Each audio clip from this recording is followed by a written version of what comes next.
Friends, कैसे हैं आप सारे। आज 15 अगस्त है, आज है स्वतंत्रता दिवस। तो सबसे पहले आप सभी लोगों को स्वतंत्रता दिवस की हार्दिक शुभकामनाएं। अब बात करते हैं हमारे टॉपिक की, जो है love marriage versus arrange marriage. दोस्तों, बात हम आज करेंगे, जो बात हमारी है वो लव मैरिज पे डिपेंड है। और लव मैरिज जो होती है वो इंटर कास्ट ही होती हैं अक्सर, क्योंकि अगर same caste, same religion, same आपकी हर चीज़ है तो आपको किसी भी चीज़ के लिए इंटर कास्ट कहने की ज़रूरत ही नहीं है, क्योंकि सब कुछ सेम है और सभी लोग इसके फेवर में होते हैं।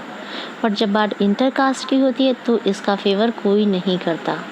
आज की कुछ जगहों पर, कुछ सिटीज़ में ऐसा है, जो आपकी मेट्रो सिटीज़ हैं, कुछ और सिटीज़ हैं, उनमें ऐसा पॉसिबल हो चुका है, किंतु आज भी स्मॉल सिटीज़, रूरल एरियाज़ में ये चीज़ बिल्कुल ना के बराबर है। तो दोस्तों, अगर हम बात करते हैं इंटरकास्ट की, तो मीन्स है किसी भी धर्म के नाम पर या किसी भी अन्य जाति समुदाय के नाम पर अगर दो धर्म, दो समुदाय, दो जाति के लोग, अलग अलग जाति के लोग एक दूसरे के साथ विवाह करते हैं तो आप उसे इंटरकास्ट मैरिज या फिर लव मैरिज अक्सर कही जाती है। दोस्तों, सबसे बड़ी बात उठती है, आखिर आप दो अलग अलग कास्ट को लेकर इतना ज़्यादा प्रॉब्लम क्रिएट क्यों करते हैं। आपको खुद मालूम है कि एक छोटा बच्चा अगर आप किसी भी जाति में, किसी भी धर्म के लोगों के यहाँ रख देंगे तो आप पहचान नहीं सकते हैं कि ये बच्चा किसका है। अगर आपको ये चीज़ें इतने अच्छे से मालूम है तो जब बात हमारी मैरिज की आती है तो आप उसमें ये हिंदू, ये मुस्लिम, ये बातें क्यों करते हैं। और छोटे बच्चों में भी यही चीज़ें आती रहती हैं, क्योंकि वो एक परिवार से ये सब चीज़ें सीखते हैं। हिंदू के बच्चे के कान, नाक सब अलग हैं, मुस्लिम के बच्चों के नाक कान अलग हैं, ईसाई या फिर मुस्लिम, हिंदू सबके अलग अलग है, नहीं है। सबकी दो आँखें, एक नाक, एक आपका फेस है, बॉडी पार्ट्स हैं, सब कुछ सेम है। ये सब सेम होने पर आप हिंदू मुस्लिम, सिख, ईसाई, इन सब चीज़ों को लेकर बहुत ही ज़्यादा आक्रोश भर लेते हैं। खासकर भारतीय समाज में हिंदू विरोधी, मुस्लिम विरोधी ऐसे दंगे बहुत हुए हैं। आखिर ये दंगे क्यों होते हैं। आखिर शादियाँ बहुत सी जगह होती हैं, किंतु जब शादी मुस्लिम, हिंदू, सिख, ईसाई इनके बीच में आती है तो हम सब एक बहुत बड़ा तांडव शुरू कर देते हैं। क्यों शुरू करते हैं यह तांडव? क्योंकि हमने अपने अंदर पुरानी कुरीतियों, पुरानी प्रथाओं और पुरानी प्रथाएं जिन्हें हम समझ भी नहीं पा रहे हैं, उनको लेके आगे बढ़ते जा रहे हैं।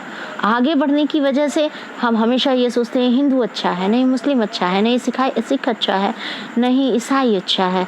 लेकिन जब बात आती है और किसी से कहना होता है तो हम दौड़ के कहते हैं हिंदू, मुस्लिम, सिख, ईसाई आपस में हैं भाई भाई। और जब बात आती है तो हम पीछे से छुरा भोंकते हैं। आखिर हम वो छुरा क्यों भोंकते हैं? हम इसलिए भोंकते हैं क्योंकि हमें ये लगता है कि नहीं, हमारा मज़हब, हमारा धर्म सबसे ऊपर है, हम सबसे ज़्यादा योग्य, सबसे ज़्यादा बलिष्ठ, सबसे ज़्यादा हिम्मत वाले हैं। किंतु ऐसा नहीं है। अगर आज आप ऐसा कर रहे हैं तो आपके आने वाली संतानें, आपके छोटे छोटे बच्चे भी यही करेंगे। जो आज तक होता आया है ऐसे ही होता रहेगा। समाज में कभी भी शांति नहीं हो पाएगी। इसलिए अगर आप चाहते हैं कि आपके समाज में, आपके देश में शांति रहे, तो इस चीज़ को अडॉप्ट कीजिए, एक्सेप्ट कीजिए कि हम सब समान हैं। अगर किसी में कुछ प्रॉब्लम्स हैं, कुछ गलतियाँ हैं, कुछ समझ नहीं आ रहा है, तो उसको आप समझाइए। थोड़ा सा समय आप खर्च कीजिए, उसको अपने अकॉर्डिंग एक अच्छी बात समझाने की कोशिश कर सकते हैं। लेकिन चीज़ों से दूर भाग जाना, लोगों में अविश्वास पैदा करना, ये चीज़ ठीक नहीं है। ऐसे ही हम अगर बात करते हैं तो ये 2010 में एक वर्ड आया था, ऑनर किलिंग का वर्ड। आखिर ये ऑनर किलिंग क्या हुआ करती थी?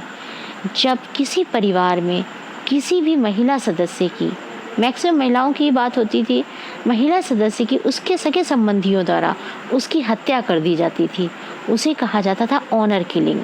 इसके लिए कई तरह के कानून भी आए, कई तरह के बिल भी आए।